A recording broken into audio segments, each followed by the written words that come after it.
Hello, আমি বলছি। আমি আজকে তোমাদের একটা গল্প নিয়ে আলোচনা করব। গল্পটার নাম হচ্ছে অনাচার, লেখা আশাপূর্ণা দেবীর।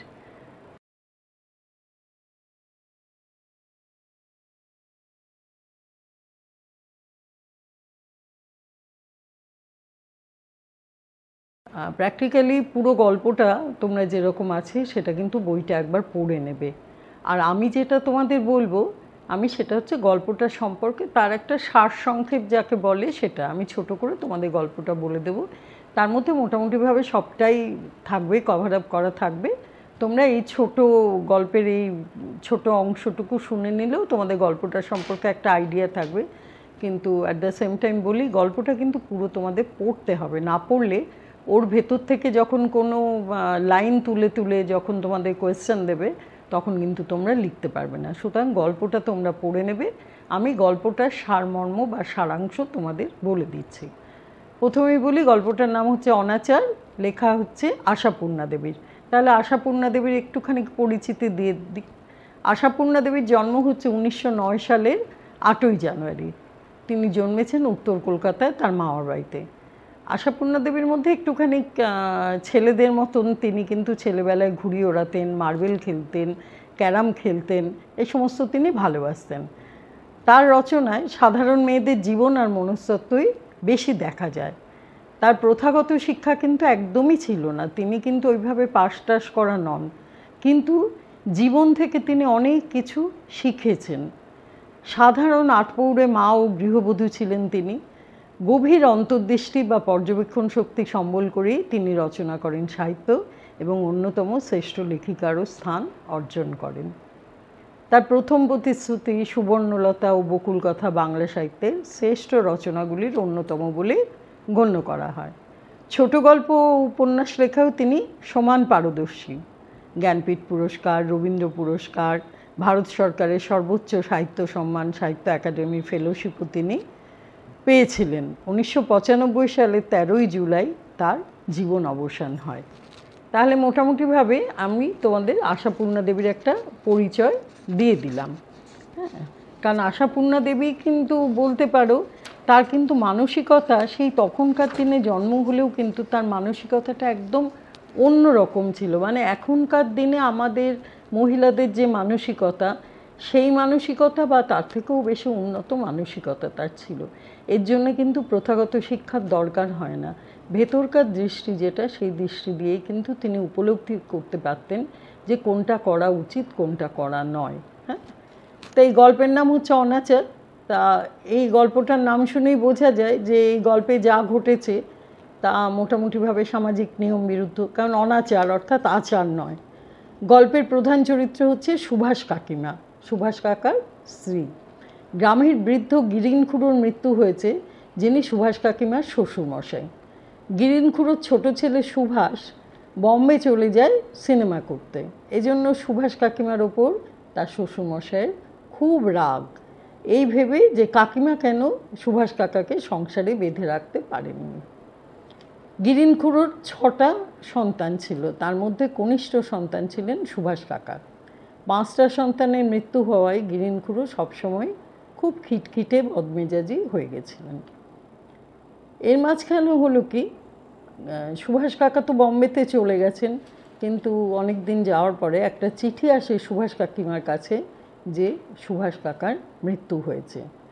এত বড় খবরটা সুভাষ কাকিমা চেপে রাখে এই ভেবে যে গিরিন খুড়োর পক্ষে তার এই কনিষ্ঠ সন্তানের মৃত্যুশোক মেনে নেওয়া সম্ভব নয়। তাই তাকে মানসিক আঘাত না দেওয়ার জন্য তিনি এই খবরটা চেপে রাখেন এবং 7 মাস ধরে তিনি একদম সধবার বেশে থাকেন।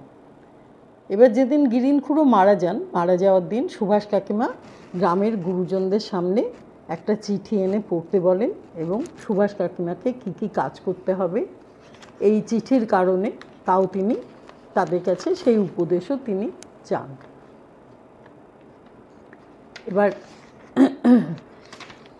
এবার গ্রামে যারা ছিলেন সব উপস্থিত গণ্যমান্য ব্যক্তিদের, তাদের কাছে যখন সুভাষ কাকিমা চিঠিটা হাতে দিয়ে বললেন, তখন সুভাষ কাকিমা মনে মনে জানতেন যে এটা তার মৃত্যুবাণ, তবুও যে ঘটনা 7 মাস আগে ঘটেছে সেটা তো সবাইকে জানানো উচিত। আর যেহেতু গিরিনখুড়ো অর্থাৎ তার শ্বশুরমশাই মারা গেছেন, তখন এই শোকের কথাটা আর শ্বশুরমশাইকে আর কোনো আঘাত দেবে না, এসব ভেবেই তিনি পাড়ার বয়স্ক ব্যক্তি সতীশ কুণ্ডুর হাতে চিঠিটা দিয়ে বললেন যে চিঠিটা পড়ে সবাইকে বলে দিতে। তো পাড়ার বয়স্ক ব্যক্তি সতীশ কুণ্ডু চিঠিটা পড়ে সবাইকে বলে দিলেন যে 7 মাস আগে সুভাষ কাকার মৃত্যু হয়েছে এবং কাকিমা এই খবরটা চেপে রেখেছেন। কেন কাকিমা এই কাজ করলেন এবং তার কি বিচার হতে পারে এ নিয়ে প্রতিবেশীরা সবাই সরব হলেন। পাড়ার প্রবীণ ভদ্রমহিলা সত্য পিসি সুভাষ কাকিমাকে এই মৃত্যু সংবাদ চেপে রাখার দুর্বুদ্ধি কে তাকে দিল এই প্রশ্ন করাতে সুভাষ কাকিমা অকপটে বলেন যে তিনি কারোর বুদ্ধির দ্বারাই পরিচালিত হননি, তার ব্যক্তিগতভাবে মনে হয়েছে যে তার শ্বশুরমশাই অনেক শোক দুঃখ পেয়েছেন, তাই তার একমাত্র জীবিত কনিষ্ঠ ছেলের মৃত্যু সংবাদ জানিয়ে তার দুঃখ আর বাড়াতে চাননি। গল্পকথক মনতোষ সে কলকাতায় চাকরি করে এবং শিক্ষিত ছেলে। তার কাছে গ্রামের মানুষদের সুভাষ কাকিমার প্রতি যে দুর্ব্যবহার করা হচ্ছে তা মেনে নেওয়া সম্ভব হচ্ছিল না। পরবর্তী পর্যায়ে পুরোহিত ভট্টাচার্য মশাইয়ের বিধানে আগে সুভাষ কাকার পারলৌকিক কাজ করে নিয়ে গিরিনখুড়ো শেষকৃত্য করা হয়। তার পেছনে কিন্তু একটা কারণ আছে, কারণ গিরিনখুড়ো হচ্ছে শ্বশুরমশাই। এবার গিরিনখুড়োর পারলৌকিক করার পর সুভাষ কাকিমার কাজ করাটা উচিত নয়, সেটা একটু অন্যরকম মানে হয়। তাই আগে সুভাষ কাকার পারলৌকিক কাজ করে নিয়ে তারপরে গিরিনখুড়ো শেষকৃত্য করা হয়। পাড়ার সবাই তো নিন্দায় মুখর হতে থাকে এবং গণ্যমান্য ব্যক্তিরা এই নিয়ে আলোচনা ছিছিৎকার করতে থাকেন। কারো কাছেই সুভাষ কাকিমার মানবিক দিকটা চোখে পড়ল না। সকলে সুভাষ কাকিমার অনাচার নিয়ে আলোচনায় ব্যস্ত এবং নিন্দা করে আত্মপ্রসাদ লাভও করেছেন। কিন্তু মনতোষ এই ব্যাপারে কর্ণপাত না করে বাড়ির দিকে চলে যেতে চাইলে গ্রামের লোকেরা তাকে আলো হাতে যেতে বললেন, কারণ আজকে পাড়ায় একজনের মৃত্যু হয়েছে, তাই অন্ধকারে না যাওয়াই ভালো। অবশেষে মনতোষ সুভাষ কাকিমার খবর নিতে তার বাড়ির সামনে এসে পড়ে এবং সুভাষ কাকিমা তাকে অনুরোধ করে যে কালীঘাটের পণ্ডিতদের সঙ্গে কথা বলে প্রায়শ্চিত্ত কীভাবে করা যায় তা জেনে নিতে। তিনি মনে করেন তার চিত্তশুদ্ধির জন্য প্রায়শ্চিত্ত করা দরকার। সুভাষ কাকিমা মনে করেন তিনি তার স্বামীর মৃত্যু সংবাদ গোপন করে সধবা মানুষের মতো দিন যাপন করে পাপ করেছেন, তাই এই পাপ স্খলন করার জন্য একটা প্রায়শ্চিত্ত করা দরকার। সুভাষ কাকিমার এই কাজটাকে মনতোষ একেবারেই পাপ বলে মনে করেন না, কারণ তার কাছে সুভাষ কাকিমা যে মনে হচ্ছিল যে সুভাষ কাকিমা যে মানবিকতার পরিচয় দেখিয়েছেন তা প্রশংসনীয়। কিন্তু গ্রামের কুসংস্কারচ্ছন্ন লোকেরা এ নিয়ে নানা রকম নিন্দে করতে শুরু করেছেন, তাদের পক্ষে এ ধরনের কাজে সুষ্ঠু মূল্যায়ন করা সম্ভব নয়। এরপর মনতোষ তার বাড়ির পথ ধরল এই ভেবে যে সদ্য বিধবা সুভাষ কাকিমার সঙ্গে রাত্রিবেলা দাঁড়িয়ে দাঁড়িয়ে কথা বলাও ঠিক নয়, কারণ পাড়ার লোকের চোখে এটাও একটা অন্যায় বা অপরাধ। এই গল্পটায় লেখিকা যে অনাচারের কথা বলেছেন তা গ্রামের অশিক্ষিত বা অর্ধশিক্ষিত লোকের কাছে অনাচার হলেও শিক্ষিত এবং প্রগতিশীল মানুষের কাছে মানবিকতার এক উজ্জ্বল নজির বলে মনে করা হয়। তাহলে বুঝতে পারলে গল্পটা হচ্ছে একটা ঘটনা, যে ঘটনাটা সুভাষ কাকার মৃত্যু সংবাদ সুভাষ কাকিমা কেন চেপে রেখেছেন সেটা বলা হলো, পাছে তার শ্বশুরমশাই আরও কষ্ট পান। কিন্তু যখন 7 মাস বাদে তার শ্বশুরমশাই যখন মারা গেলেন এবং তিনি যখন এই কথাটা সবার কাছে গ্রামের বয়স্ক লোকদের কাছে জানাতে বললেন, তখন তারা ছি করলেন, কিন্তু তারা একবারও জানতে চাইলেন না যে কেন এই কাজটা সুভাষ কাকিমা করেছেন। সেই মুহূর্তে সুভাষ কাকিমা যে মানবিকতার পরিচয় দিয়েছেন সে নিয়েও কেউ একবার আলোচনা করলো না।